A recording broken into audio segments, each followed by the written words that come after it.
কৌশল তো একটা রিক্সাওয়ালারও আছে, কৌশল একটা ভ্যানওয়ালারও আছে। যারা সারাদিন রাস্তায় ঘুরে বেড়ায়, বোতল কুড়ায়, তাদের একটা কৌশল আছে, তারা কৌশলেই চলে। আপনি রিক্সায় বসবেন, আপনার কাছে মনে হবে রিক্সাটা আরেকটা রিক্সায় বা আরেকটা গাড়িতে মনে হয় লেগে যাচ্ছে, কিন্তু না, ওই রিক্সাওয়ালা কৌশলে ঠিকই তার রিক্সাটা গন্তব্যস্থলে নিয়ে যাচ্ছে। এজন্য সবাই কৌশল করেই চলে। ইসলামী আন্দোলনও কৌশল করে, আরও যত রাজনৈতিক দল আছে সবাই কৌশল করে। ইসলামী আন্দোলন বাংলাদেশ যে রাজনৈতিক যে কৌশলের সুযোগ তাদের হাতে ছিল, যে বিরাট সম্ভাবনা তাদের হাতে ছিল, এই সম্ভাবনায় এই কৌশলে ইসলামী আন্দোলন চাইলে কয়েক ডজন সংসদ সদস্য কৌশলে বানানোর বিরাট একটা সুযোগ ছিল। কিন্তু ইসলামী আন্দোলন সেই কৌশলকে গ্রহণ করে নাই। সেই কৌশলকে গ্রহণ না করে তারা কৌশলে সেখান থেকে নিজেদেরকে বাঁচিয়ে রেখেছে, নীতি আদর্শের উপর সঠিকভাবে শক্তভাবে নিজেকে রাখার জন্য কৌশলে মুক্তি পেয়েছে।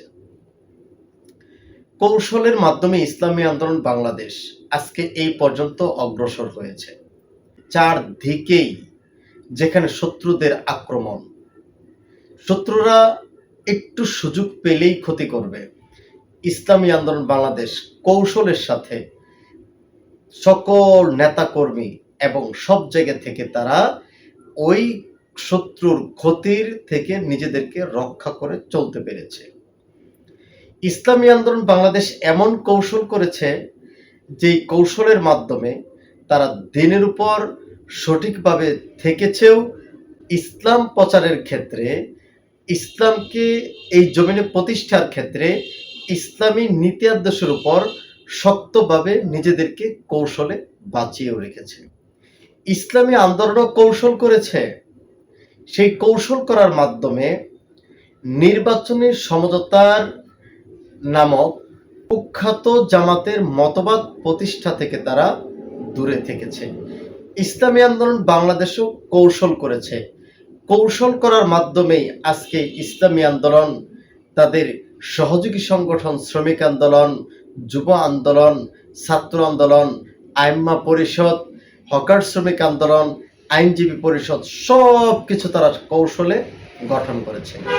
সোজা কথা হলো, ইসলামী আন্দোলন বাংলাদেশ কৌশলের দিক থেকেও সেরা, ইসলামী রাজনৈতিক দল হিসাবেও সেরা। ইসলামী আন্দোলন বাংলাদেশের নেতা যিনি, আমাদের আমির যিনি, তিনিও সকল ইসলামী দলের নেতার চাইতেও সেরা। ইসলামী আন্দোলনের কৌশলও সেরা।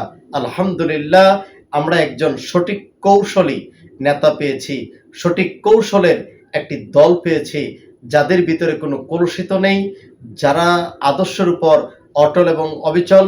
যদি আমার ভিডিওটি ভালো লাগে, শেয়ার করার মাধ্যমে সবাইকে শোনার সুযোগ করে দিবেন। আসসালামু আলাইকুম ওয়া রাহমাতুল্লাহি ওয়া বারাকাতুহু।